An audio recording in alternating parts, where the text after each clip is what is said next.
Hello అండి, welcome to our channel Palnadu పిల్ల. ఇప్పుడు మీరు చూస్తున్న రెసిపీ వచ్చేసి చాలా హెల్దీ అండి. చాలా అంటే చాలా హెల్దీ అనమాట. పిల్లలకి హెల్దీ అండ్ ఈవినింగ్ స్నాక్స్ టైంలో కూడా చాలా బాగుంటుంది తినడానికి. సో ఈజీ అండ్ పెద్ద ప్రాసెస్ కూడా ఏం లేదు. సింపుల్గా, టేస్టీగా అండ్ హెల్తీగా చేసేయచ్చు. సో ఫస్ట్ ఏం చేయాలి అంటే ఒక టీ గ్లాస్తో ఉంటాయి కదండి, ఆ టీ గ్లాస్ మినపప్పు నానబెట్టుకోండి. ఒక 3 అవర్స్ శుభ్రంగా 2 సార్లు వాష్ చేసేసి నానబెట్టుకోవాలి. పక్కన పెట్టుకొని ఒక 3 అవర్స్ నానిన తర్వాత మనం ఎంతైతే చేయాలనుకుంటున్నామో అంత కప్తో గోధుమ పిండి తీసుకొని, మీకు ఏ కప్తో అవైలబుల్ ఉంటే ఆ కప్పుతో గిన్నె ఏదైనా కానీ గోధుమ పిండి తీసుకొని అందులో కొంచెం సాల్ట్ వేసేసి కలిపి పక్కన పెట్టేసుకోండి. ముద్దలాగా మన చపాతీ పిండిలా కలపడమే. అండ్ ఎక్కువ అక్కర్లేదు, తక్కువ అక్కర్లేదు, గట్టిగా అక్కర్లేదు, లూజ్గా అక్కర్లేదు. చపాతీ పిండిలా కలిపితే సరిపోతుంది. సో అది వేసిన తర్వాత పక్కన పెట్టేసుకొని, ఇప్పుడు అది కొంచెం నానేలోపు మూత పెట్టి పక్కన పెట్టినా కొంచెం నానేలోపు ఈ మినపప్పు మిక్సీ జార్లో వేసుకొని అందులో కొంచెం సాల్ట్, టేస్ట్కి సరిపడా సాల్ట్, 3 ఇలాచి అండ్ షుగర్ ఆర్ బెల్లం నేనైతే కలకండ వేసాను అనమాట. అంటే పటికి బెల్లం వేసాను అనమాట. ఇదైతే పిల్లలకి జలుబు చేయదు అండ్ బెల్లం టేస్ట్ కొంతమంది ఇష్టపడరు కదా, ఇదైతే షుగర్ టేస్ట్ వస్తుంది. సో జలుబు చేయదని చెప్పేసి నేనైతే అది వేసాను.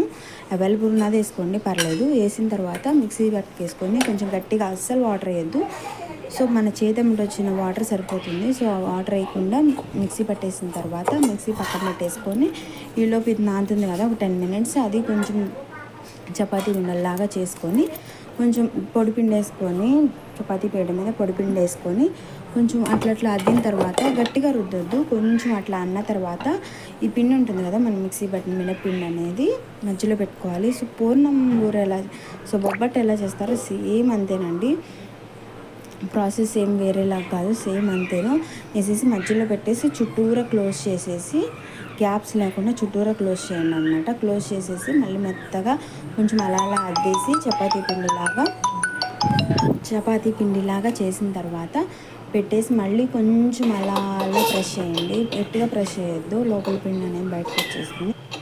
లోపల పిండి అనేది బయటకు రాకుండా కొంచెం ప్రెస్ చేయాలన్నమాట. అలా చేసిన తర్వాత మనం ఈలోపు ఏం చేయాలంటే స్టవ్ ఆన్ చేసి స్టవ్ మీద ప్యాన్ పెట్టేసుకొని,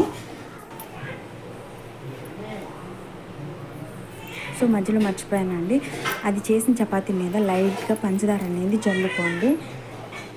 పంచదార అనేది కొంచెం రవ్వలుగా కనిపిస్తే బాగుంటుంది అనమాట. కొంచెం తీగా తగులుతుంది కదా పైన అనేది షుగర్ ఎలా తగులుతా, లోపల కొంచెం పిండి కదా, మినపిండి కొంచెం బలం కదా. సో అది అనేది రెండు కలిస్తే మిక్స్ అయితే చాలా బాగుంటుంది అనమాట. సో హెల్దీ వేలో చేసుకోవచ్చు. మైదా పిండి కూడా గోధుమ పిండి ప్లేస్లో మైదా పిండి కూడా వాడచ్చు అనమాట. నేను హెల్దీలో పిల్లలు తినడానికి బాగుంటుందని చెప్పేసి ఇలా చేశాను. సో చాలా బాగుంటుందండి. సో స్నాక్ రెసిపీగా కానీ బ్రేక్ఫాస్ట్లో కానీ ఏదైనా బాగానే ఉంటుంది. సో ఇలా చేసుకొని 2 సైడ్స్ ఈవెన్గా కాల్చుకొని మాడిపోకుండా తింటే చాలా బాగుంటుంది. సో మీకు కావాలంటే ఇలాంటి చాలా రెసిపీస్ అనేది నేను షేర్ చేయడానికి రెడీగా ఉన్నాను. సో మీరు ఛానల్ని ఎంకరేజ్ చేస్తారు, సపోర్ట్ చేస్తారని అనుకుంటున్నాను. సో చిన్న మార్పులు అనేవి చేసుకుంటారనమాట కొత్త కాబట్టి, అవేమీ కొంచెం పట్టించుకోకండి. సో మీకు ఇలాంటి రెసిపీస్ షేర్ చేయడానికి నేను రెడీగా ఉన్నాను. మీరు నా ఛానల్ని సబ్స్క్రైబ్ చేసి సపోర్ట్ చేస్తారని అనుకుంటున్నాను. Please subscribe my channel. Thank you so much.